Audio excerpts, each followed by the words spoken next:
Hello everyone, welcome to the tech Yatra. My name is Nishant और आज की वीडियो में हम समझने वाले हैं कि लिंक क्वेरी में सीक्वेंस इक्वल मेथड कैसे काम करता है। So let's start. Let's say आपके पास दो सीक्वेंसेस हैं या दो डेटा सोर्सेज हैं एंड देन आपको चेक करना है कि क्या दोनों डेटा सोर्सेज इक्वल हैं या नहीं। उसके लिए हम क्या काम करते हैं, सीक्वेंस इक्वल मेथड का यूज़ करते हैं। अगर आपके दोनों डेटा सोर्सेज इक्वल हैं तो ये हमेशा ट्रू रिटर्न करेगा, अदरवाइज ये फॉल्स रिटर्न करेगा। दो डेटा सोर्सेज आपके तभी इक्वल कंसिडर किए जाएंगे जब उनके अंदर सेम नंबर ऑफ एलिमेंट्स है, ठीक है, दोनों के अंदर सेम वैल्यूज है, वो भी सेम डेटा टाइप की, एंड देन वो सेम ऑर्डर में प्रेजेंट है, ठीक है। अदरवाइज वो इक्वल कंसिडर नहीं किए जाएंगे, ठीक है। तो हमारे पास क्या होता है, हमारे पास ना दो ओवरलोडेड वर्जन होते हैं सीक्वेंस इक्वल मेथड के। जो फर्स्ट वर्जन होता है उसमें आपको कोई भी एक्स्ट्रा पैरामीटर पास नहीं करना होता, बट सेकंड जो आपके पास ओवरलोड वर्जन है उसके अंदर क्या होता है, लेट्स से अगर आप डिफॉल्ट जो कंपेयरर होता है ना वो यूज़ नहीं करना चाहते एंड देन आप क्या काम करना चाहते हैं, एक एक्स्ट्रा इक्वलिटी कंपेयरर जो पैरामीटर होता है वो पास करना चाहते हैं, तो उस केस में आप क्या काम कर सकते हैं, सेकंड जो ओवरलोड वर्जन है उसका यूज़ कर सकते हैं।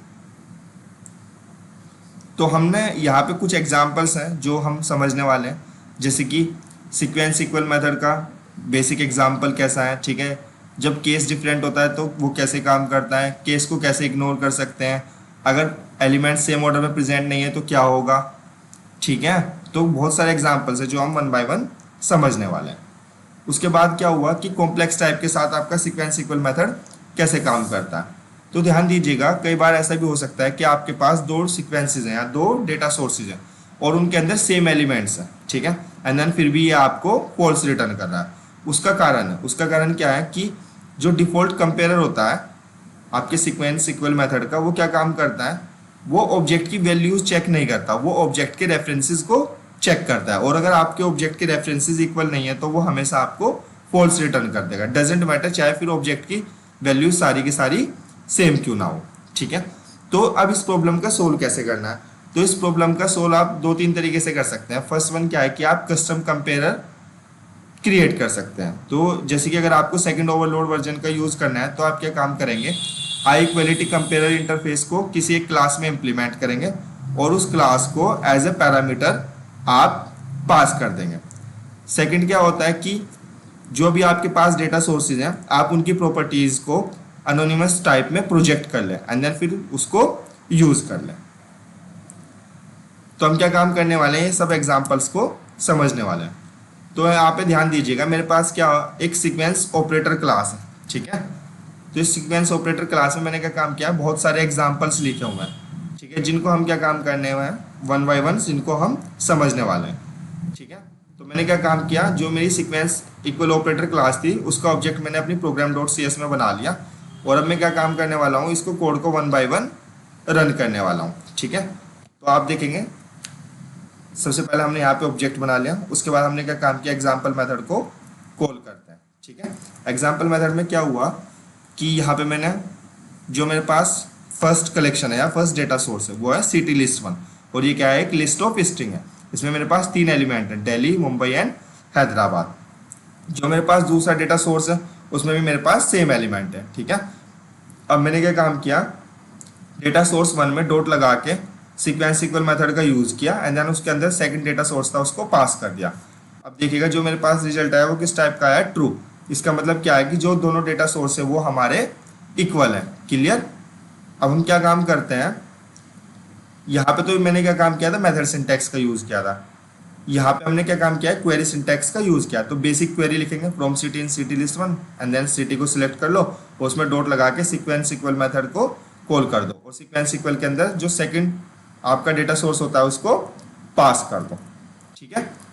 अब मैंने क्या काम किया, जो मेरे पास इज इक्वल क्यू एस की वैल्यू आई थी जो कि ट्रू थी उसको मैंने यहाँ पे प्रिंट कर दिया। सेकंड बात कर लेते हैं, इस मेथड में क्या हुआ कि दोनों data source list of string है, पर यहाँ पे क्या कि जो केस है ना वो डिफरेंट है। यहाँ पे दिल्ली कैप्स में, यहाँ पे स्मॉल में, यहाँ पे मुंबई स्मॉल में, यहाँ पे मुंबई कैप्स में। तो उस केस में क्या काम करेगा, अगर हमारे पास दोनों डेटा सोर्स की वैल्यू सेम है बट जो कैप्स है वो जो केस है वो डिफरेंट है, उस केस में आप देखेंगे तो इसने क्या काम किया, यहाँ पे फॉल्स रिटर्न किया। इसका मतलब क्या है कि वो केस को भी चेक करता है और यहाँ पे मैंने फॉल्स को प्रिंट कर दिया। थर्ड केस क्या है कि लेट्स से जब हम चाहते हैं कि अगर वैल्यू सेम है ना, तो हम चाहते हैं कि वो केस को इग्नोर करे, सिर्फ वैल्यूज पे फोकस करे। तो उस केस में आप क्या काम करेंगे, आपने सीक्वेंस इक्वल में क्या काम किया, डेटा सोर्स 1 में डॉट लगा के सीक्वेंस इक्वल ऑपरेटर का यूज किया, उसके अंदर आपने डेटा सोर्स 2 पास किया, एंड देन यहाँ पे आपने क्या काम किया, कोमा लगा के एक आपने एक्स्ट्रा पैरामीटर पास कर दिया जिसका क्या नाम है, string compare dot ordinal ignore case. तो ये क्या काम करेगा, जो केस है उसको इग्नोर कर देगा। अब आप देखेंगे तो यहाँ पे वैल्यूज तो सेम थी, इस बार जो है वैल्यू रिटर्न करेगा वो ट्रू रिटर्न करेगा। सेम वे में आप क्वेरी सिंटैक्स में इसको यूज कर सकते हैं, देन फिर हम ट्रू को यहाँ पे प्रिंट करा देंगे। ठीक है, नेक्स्ट एग्जांपल समझ लेते हैं कि अगर आपका जो ऑर्डर है, ठीक है, ऑर्डर ही डिफरेंट है, उस केस में कैसे काम करेगा। तो देखिएगा यहाँ पे सेम मेरे पास दो कलेक्शन है, लिस्ट ऑफ स्ट्रिंग जो हम यूज करते आ रहे हैं।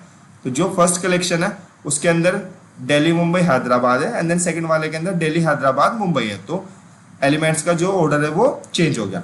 इस केस में अगर आप सिटी लिस्ट 1 में सीक्वेंस इक्वल लगा के city list 2 basically sequence equal का फर्स्ट ओवरलोडेड वर्जन यूज करते तो आपको ये फॉल्स देता। ठीक है, अब देखिएगा ये क्या दे रहा है, अभी इसने फॉल्स ही दिया। ठीक है, तो इस केस में हम क्या काम करना होता है, जब भी दो डेटा सोर्सेज के जो एलिमेंट्स होते हैं उनका ऑर्डर चेंज होता है, उस केस में हमेशा फॉल्स रिटर्न करेगा। ठीक है, अब बात कर लेते हैं कि अगर आपके पास जो ऑर्डर प्रॉब्लम थी, अगर आपको उसको सोल्व करना है तो आप उसको कैसे सोल्व करेंगे। तो इसका सिंपल सा फंडा है कि आपके पास जो दो डेटा सोर्स थे ना, दोनों को आप क्या काम कर लो, सबसे पहले शॉर्ट कर लो। तो मैंने क्या काम किया, जो फर्स्ट डेटा सोर्स था उसको सिटी के बेसिस पे शॉर्ट कर लिया, देन मैंने उसमें सीक्वेंस इक्वल मेथड का यूज किया। सीक्वेंस इक्वल मेथड के अंदर हमें क्या काम करना पड़ता है, सेकंड डेटा सोर्स को पास करना होता है, and then second data source को भी मैंने सिटी से सॉर्ट कर दिया। और उसके बाद मैंने क्या काम कर दिया, अगर माइट भी हो सकता है कि जो केस है वो डिफरेंट है, उसके लिए string compare dot ordinal ignore case pass कर दिया। तो भी क्या काम करेगा, यहाँ पे ट्रू रिटर्न कर दिया। ट्रू किस लिए रिटर्न कर दिया, क्योंकि इसने क्या काम कर लिया, इसको असेंडिंग ऑर्डर में शॉर्ट कर दिया। असेंडिंग ऑर्डर क्या बैठेगा, दिल्ली हैदराबाद मुंबई, और इसका भी दिल्ली हैदराबाद मुंबई। ठीक है, तो और यहाँ पे केस भी सेम था, अगर केस डिफरेंट भी होता तब भी हमने एक्स्ट्रा पैरामीटर पास किया हुआ है, तो अब ये यहाँ पे ट्रू रिटर्न करेगा। ठीक है, तो हमने देख लिया कि अगर केस डिफरेंट है तो वो फॉल्स रिटर्न करता है, पर हम केस को कैसे इग्नोर कर सकते हैं। फिर हमने देखा कि अगर ऑर्डर डिफरेंट है तो वो तब भी फॉल्स रिटर्न करता है। फिर हमने देख लिया कि उस ऑर्डर को हम इग्नोर कैसे कर सकते हैं। अब बात करते हैं कि कॉम्प्लेक्स टाइप के साथ ये कैसे काम करेगा, तो इसको जरा ध्यान दीजिएगा। मेरे पास क्या है कि स्टूडेंट क्लास है, ठीक है, और इस स्टूडेंट क्लास में मेरे पास एक फंक्शन है। मैं यहाँ पे स्टूडेंट क्लास पे होवर कर देता हूँ। ठीक है, तो ये स्टूडेंट क्लास है, आप देखेंगे, और स्टूडेंट क्लास में क्या है, कुछ प्रॉपर्टीज है, और यहाँ पे एक गेट स्टूडेंट 1 फंक्शन है जो लिस्ट ऑफ स्टूडेंट रिटर्न कर रहा है, और एक गेट स्टूडेंट 2 फंक्शन है जो भी लिस्ट ऑफ स्टूडेंट रिटर्न कर रहा है। ठीक है, एंड देन यहाँ पे वैल्यूज सेम है, 101 102 नेम प्रीति एंड प्रियंका। ठीक है, अब देखिएगा काम कैसे करेगा, क्योंकि डेटा सोर्स तो दोनों अलग अलग हो गए। ठीक है, ये डेटा सोर्स 1, ये डेटा सोर्स 2।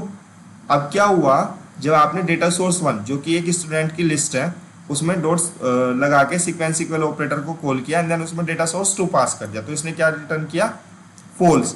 क्योंकि फॉल्स इसलिए रिटर्न किया कि दोनों डेटा सोर्सेज की वैल्यूज तो सेम है बट उनके रेफरेंसेस सेम नहीं है। और सीक्वेंस इक्वल ऑपरेटर क्या काम करता है, ये वैल्यूज चेक ना करके ये आपका जो ऑब्जेक्ट होता है उसके रेफरेंसेस को चेक करता है। ठीक है, तो यहाँ पे भी क्वेरी सिंटैक्स से लिखेंगे तब भी हमारे पास फॉल्स आया, एंड देन हमने फॉल्स को ही प्रिंट कर दिया। अब बात कर लेते हैं कि कस्टम स्टूडेंट कंपेयरर का यूज करके कैसे करेंगे। तो हमने बताया था कि हम क्या काम कर सकते हैं, कस्टम कंपेयरर क्लास को क्रिएट करके उसको as a extra parameter pass कर सकते हैं।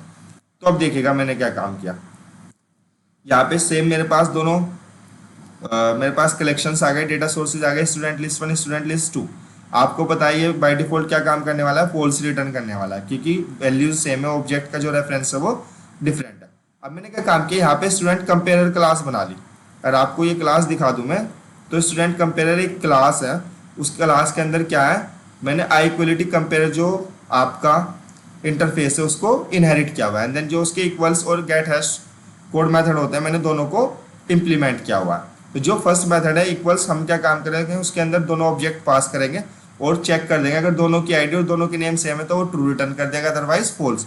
और गेट हैश कोड में क्या काम करेगा, वो जो ऑब्जेक्ट की आईडी दोनों के हैश कोड निकाल के तब कंपेयर कर लेगा। ठीक है, अब क्या हुआ, यहाँ पे इसने हमारे पास जो स्टूडेंट कंपेयर क्लास था उसका ऑब्जेक्ट आ गया, ठीक है। अब की बात जब हमने डेटा सोर्स 1 में डॉट लगा के सीक्वेंस इक्वल ऑपरेटर का यूज किया और उसके अंदर जब डेटा सोर्स 2 पास किया था, उसके साथ साथ हमने जो कस्टम कंपेयर क्लास बनाई थी उसका ऑब्जेक्ट भी हमने पास कर दिया। तो इस बार हमने ये बोला कि आप जो सीक्वेंस इक्वल क्लास का डिफॉल्ट कंपेयर होता है ना उसको यूज ना करें, आप यहाँ पे क्या काम करें, जो हम कंपेयर पास कर रहे हैं उसको यूज करें। तो अब देखेगा इज इक्वल मेरे पास इस बार क्या आया, ट्रू।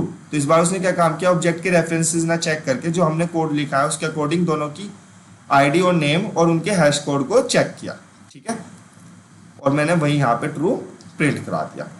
अब बात कर लेते हैं अनोनिमस टाइप के अकॉर्डिंग हम उसको कैसे चेक कर सकते हैं कि दो हमारे जो डेटा सोर्सेज थे वो इक्वल हैं या नहीं। तो इसको भी एक बार देख लेते हैं।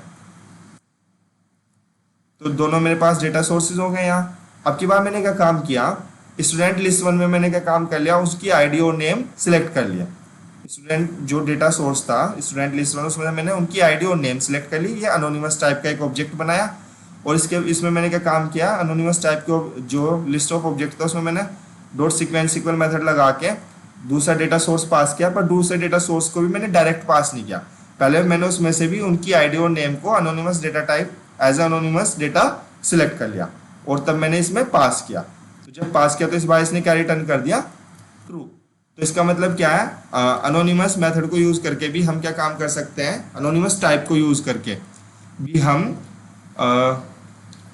डिफॉल्ट कंपेयर को इग्नोर करके वैल्यूज को चेक कर सकते हैं, ठीक है।